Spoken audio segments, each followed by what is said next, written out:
Hustler, one who makes money, real short and real simple. When you respect the game, you respect all that comes with it. Extortion, bank robbery, and hustlers.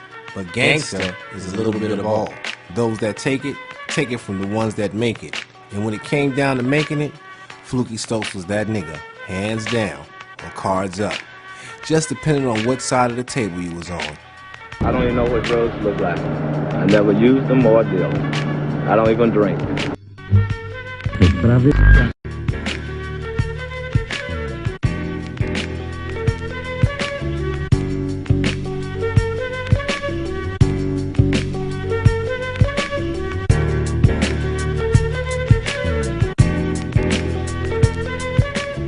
Since the early days of Chicago's gangster history, everything was built with structure.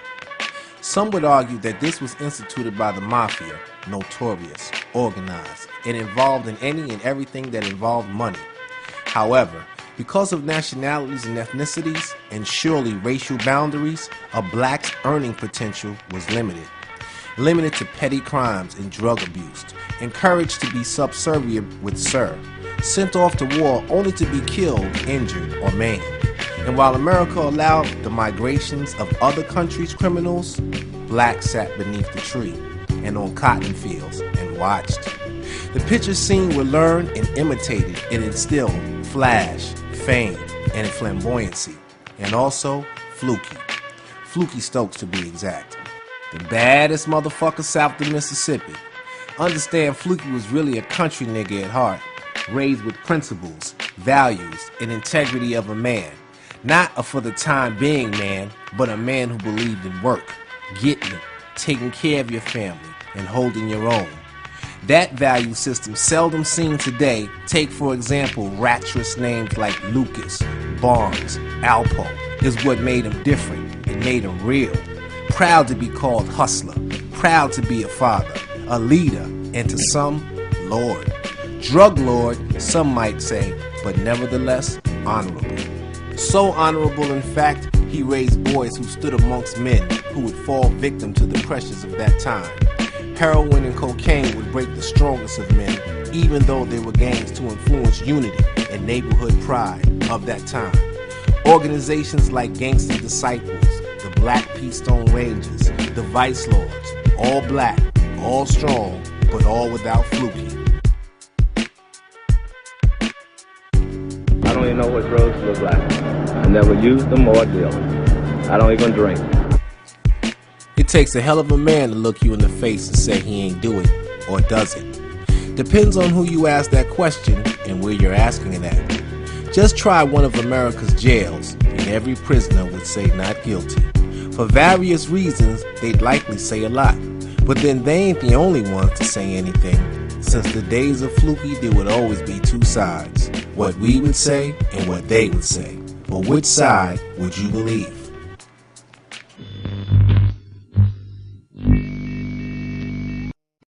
Willie Flukey Stokes was a chameleon of sorts. To many, he was like a Robin Hood, giving to the poor.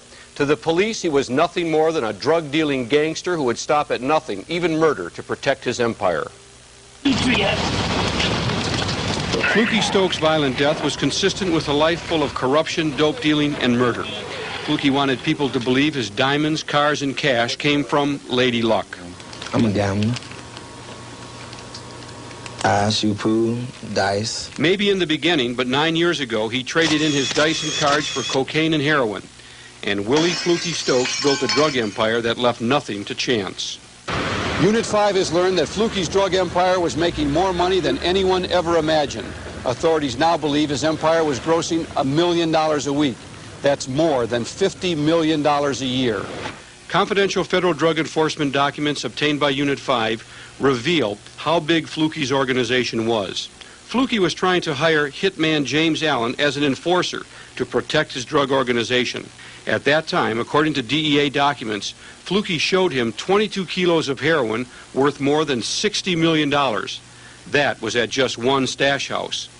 Flukey had an endless supply of cocaine and heroin, and he established a drug messenger service consisting of 30 to 50 runners who could deliver his drugs anywhere in the city 24 hours a day. His runners were equipped with beepers like this one on Gordon Battle's attaché case. Unit 5 has learned that Flukey gave his runners only 2 ounces of dope at any time. Flukey limited the amount of dope he had on the street for a number of reasons. First, he could limit his losses if any of his runners got caught by the police, and he could keep better track of his dope supply if he gave everyone the same amount. And finally, he wouldn't give anyone any more dope until they paid for the dope they already sold. Flukey never handled the dope, he handled the money. And this man, Earl Wilson, started giving drug investigators an idea of just how much money Flukey was making and how much dope he was pushing on the streets. Wilson became an undercover operative for the police, and he documented 6 weeks of Flukey's activities. Here at 121 East 47th Street, Flukey set up office and counted his dope money, which was brought to him in gym bags, briefcases, and paper sacks. For example, Unit 5 has learned that on October 23rd, he counted as much as $200,000. On October 28th, he counted $60,000 from just one money runner, and on November 1st, 3 runners gave Flukey money. One of the bags contained $40,000. This man, Big Bill Hill, was Flukey's right-hand man. Pictured here in better days, his fingers were covered with diamonds and his hands stuffed with cash. On October 5th, 1983, he was caught with 134 packets of cocaine and heroin. Until he was put out of business, prosecutors say he alone made $100,000 a week for Flukey's organization. The money just rolled into Big Bill from the street people, who in turn rolled it into Flukey's pockets. 8-ball side pocket. It's one of the hardest shots a pool player can take, but it was real easy for one to try and paint. The picture being painted on Flukey was one that was anything but poetic, one that defied their own description of Robin Hood. Understand, Flukey was anything but legal, but why? What would make such a principled man lead, as they say, an unscrupulous life? Whatever it was Flukey did, he did well. One thing for sure is he left a legacy of flash and celebrity-type behavior for family and offsprings, as well as for those left to recite his legendary stories. My name's Chip. I'm Chip's son, Chip Jr. We're just doing the blueprint about everything my family was doing. You know what I'm saying? My father, my uncle, my cousins. Man, my daddy was my best friend. Like, I learned so much from him, just like, without him telling me nothing, you know what I'm saying? So, like, from what I knew from him, like, I ain't never seen him scared before, you know what I'm saying? Like, it ain't really too much people in life I ain't never seen like that. Like, somebody probably want to hear, like, about some money and nothing. No, it was just, like, just how it was. Like, people don't know, like, my daddy was real silly, you know what I'm saying? Like, he was real silly, you know, but he was only like that with people we knew, like around his kids and like around his family. Everybody else in the street would be like, oh, fuck him, you know what I'm saying? Something like that. Or, you know what I'm saying? He a beast, you know what I'm saying? Something like that. But from what I knew from him, you know, he just taught me and my brothers how to be men, you know what I'm saying? And, like, that's all I really can say about it. As with any hustler, life would be give and take. You would live and learn, but at home, a man would teach. And outside the home, things would be different. The man at home would be different than the man in the streets. And according to law enforcement, Gordon Battle, also known as Chip, was one of the 5 members of Flukey's organization. Sources say he, as did the other members, controlled the low end of the south side of Chicago as well as other areas. Chip allegedly had free reign during a time when gangs controlled all. Always dressed to a T, Chip and all the members would always carry signature briefcases rumored to be filled with cash. And unbelievable as that was, it was more incredible how this hustler remained untouched. See, hustlers don't have territory, man. Hustlers get money, man. See, Chicago is real territorial. It's real gang-bang oriented, and, you know, certain niggas was getting money with certain niggas because they only could get money with certain niggas because of whatever organization they was from. But what made them so slick, they didn't claim to be a part of no organization, even though they did have gang ties, so that enabled them to get money with whoever, you know what I'm saying, like wherever, with whoever, from the richest white motherfuckers to the grimiest street motherfuckers. Didn't matter what side of town. So all that territorial shit really wasn't no territory. Niggas just had spots where they got money at, you know what I'm saying? It was just, that was basically it. With Chicago being one of the most segregated cities in the country, having your own spot meant you had special characteristics. qualities known not to squares, but to those who could move around. There was Big Bill, Flukey's advisor and elder who could move a pair of dice as nice as the sway of a pretty woman's ass. And then there was Chip, father to Chachi and Chip Jr., the mover who would shake shit up, serious about his business, checking chumps, keeping them in line. Then there was Grass, Chip's sibling, who some say had a rivalry simply because of the closeness in age. And last but not least, Willie, as in Willie the Wimp, small as Popeye but strong as the center shit from a diarrhea-ridden dog. Together there would be an alliance none could break, and they would be bearers of their special bond. They would hail Flukey as king, and as king, there would be competition from none. Flukey would try to eliminate his competition any way he had to. On the street, it might mean murder. In the police department, it meant bribes. On May 26, 1984, at a barbershop on the south side, Leroy Dixon was gunned down, shot in the head. He tried to move in on Flukey's drug turf. Last January on Merrill Street, Lavert Handy made the same mistake. He wanted to sell dope in Flukey's area. He ended up with a shotgun blast in the back of his head. On July 30th, in this parking lot, Anthony Brown was killed. He made the fatal mistake of robbing one of Flukey's runners and then refusing to return the money. For that, he was shot through the heart. Police say the man behind these murders was Willie Flukey Stokes. He was trying to protect his multi-million-dollar drug empire, so he simply had his competition eliminated, according to police. James Delaney is commander of Area 1. We think he'd do anything to protect his empire. We think that he made his money dealing in drugs. We think he protected his interests any way he had to, and if it led to murder, so be it. Flukey's criminal record spans a quarter century, arrested more than 60 times. Charges range from drug violations to murder. But since 1978, Flukey's life in crime seemed to come to a halt, even though his drug business was more profitable than ever. Unit 5 has learned while some police officers were working hard trying to put Flukey behind bars, others were on his payroll, secretly feeding him police reports and other inside information. It was after the funeral of Flukey's son, Willie the Wimp, that police got the surprising news. Flukey's informers penetrated the police department's detective division at Area 1. Stokes had been stopped by Las Vegas police while on a gambling junket at Caesar's Palace. He was caught with Chicago police mugshots of the suspects in his son's murder. Police tell Unit 5 it was not uncommon for Flukey to have stacks of confidential police reports. On raids or when search warrants were executed in the past, it would not be unusual to find police reports in Flukey's possession. Did that surprise you as a prosecutor? Well, Flukey would have no real good reason to have police reports unless he's trying to take care of his people. Drug investigators from the Cook County State's Attorney's Office, through an undercover informant, learned that Flukey had a lot of friends on the police department. Flukey would often spot police officers on the street and tell his bodyguards not to worry because, quote, they're my friends. Flukey suggested that if the police department had special details working late at night, he knew when they were out, where they were working, and who they were. Knowing that kind of information enabled Flukey to stay away from the police and to keep his empire operating without interference. He attempted to pay off police officers for police reports and we believe other things. We believe he was making an attempt to own the entire Chicago Police Department. Flukey, according to authorities and newspaper reports, was out of control. Out of order, some might say, but in his world, being out of order meant being in control.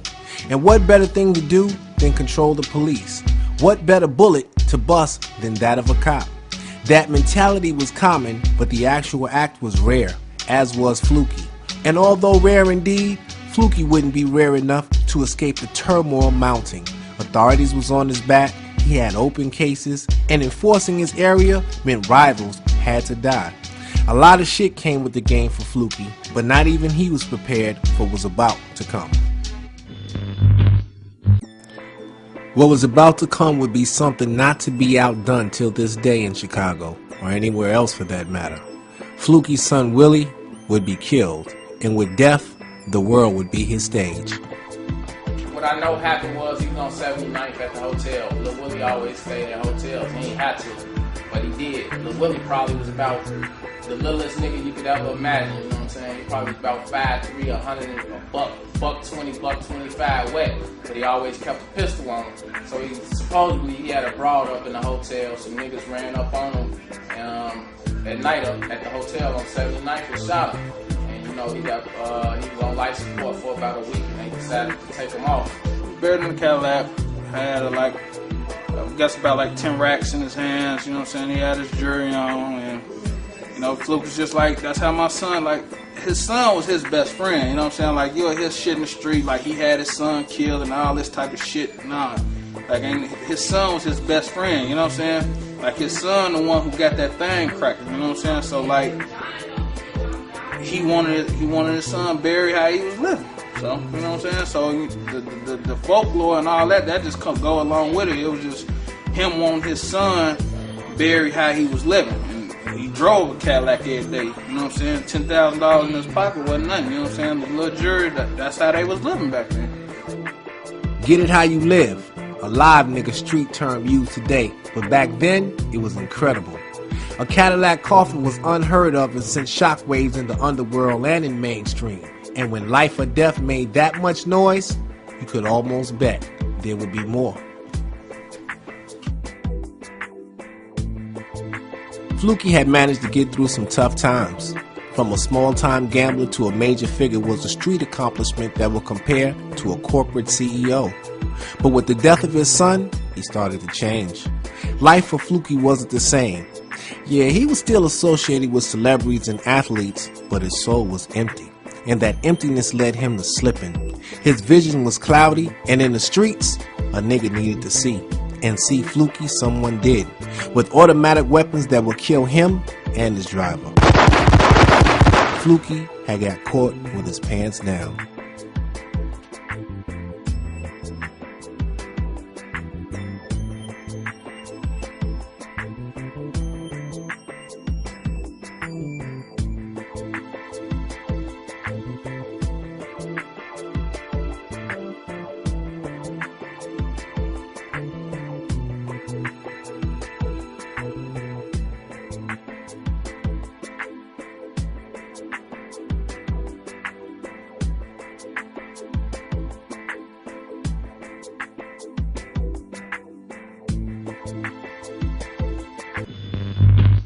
Who killed Willie Flukey Stokes is still a mystery tonight, but in our portrait of a pusher, a picture is emerging about who wants to fill his shoes. Grass and my daddy was best friends. So, like, as time was progressing, you could start seeing them branch off, you know what I'm saying? And, like, I hear stories, like, from my mama, because she always, like, used to be a talker. And she'll be, like, just telling us or talking to her friends, telling us what was going on, like, they was just getting into it. I don't know if it was money or, you know what I'm saying? A lot of things happened, a lot of words was exchanged, you know, family members was involved. And make a long story short, on 51st and Lake Park at the Pancake House, he caught my daddy slipping, and shot him. My father died getting rushed to the hospital. I'm saying slowly but surely, you just saw him branching off. He was hearing stories like your daddy and Grass got into it, you know what I'm saying? Like, I can remember one time my daddy came home, his hand was fucked up. They had robbed him behind a Woolworth down here in Hyde Park. They had him back there.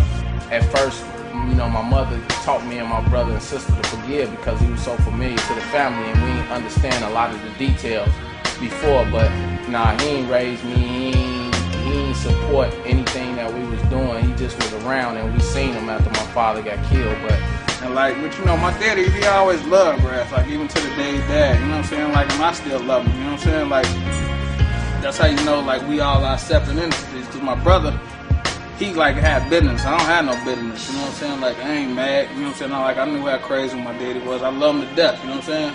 But, like, me being mad at Grass ain't finna bring my daddy back, you know what I'm saying? And can't nobody tell me about these streets, like, all, you know what I'm saying? Like, I gotta look at him in his eyes every day.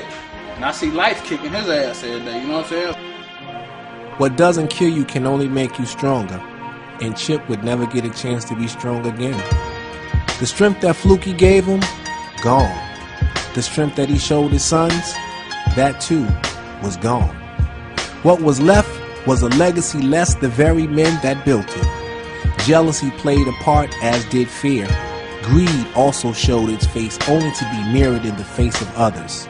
As you see, only the names change, but as strange as it seems, the same times remain. Unit 5 has learned exclusively that police are concerned about a possible drug war because 3 different big-time dealers would like to take over where Flukey left off.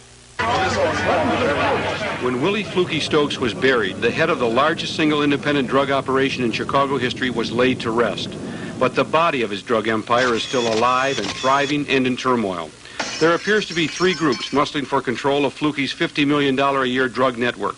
One group is headed by Gordon Battle, Flukey's former partner, another by Chuck McFerrin, Flukey's arch-enemy, and the third by Sam Love Jr., Flukey's former associate.